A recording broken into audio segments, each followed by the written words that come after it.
It's not what you clear out of your life, it's what you replace in your house. Man, you can start making changes and redecorating the room, but what do you replace it with? Addicts, listen to me, addicts. People like, I'm in recovery. No, you just traded addictions, and religion can be an addiction. It will kill you just like meth will and alcohol will. It is not what you sacrifice, it is what you replace it with. I've been through some things in my life where I was angry, I was hurt, but I had to choose, what am I going to replace it with? Favor is for those people who are ride or die. Favor is for the people that live or die. God, I'm not leaving you. I'm faithful.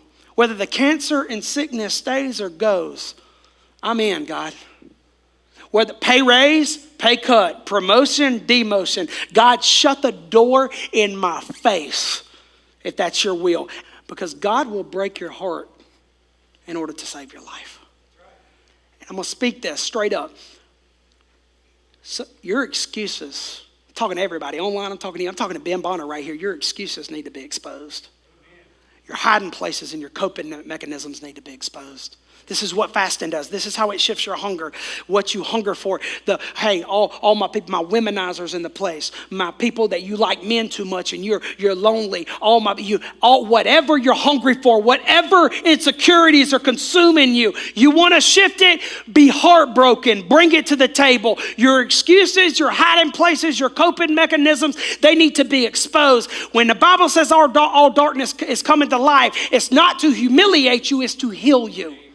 Is to shift your hunger. And there's some things you're dealing with, some anxiety that you've checked out of life. You've been flaky. You've disconnected. I have never seen so many people in 2 years that used to be so reliable and they aren't anymore. You need to shift your hunger. And the only way to shift it is you need to be heartbroken. Sometimes interventions don't look pretty. And whether you receive it or not from the people you love, you need to be heartbroken. Because at some point we have to shift our hunger. And I'm going to tell you what will happen. That's where redemption and restoration happen.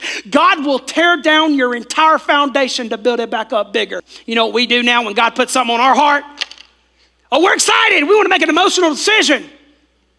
I'm going to give $80 million to the church even though I got 8 in my bank. I'm going to diet. I'm going to do it. I'm going to start tomorrow. It's next year.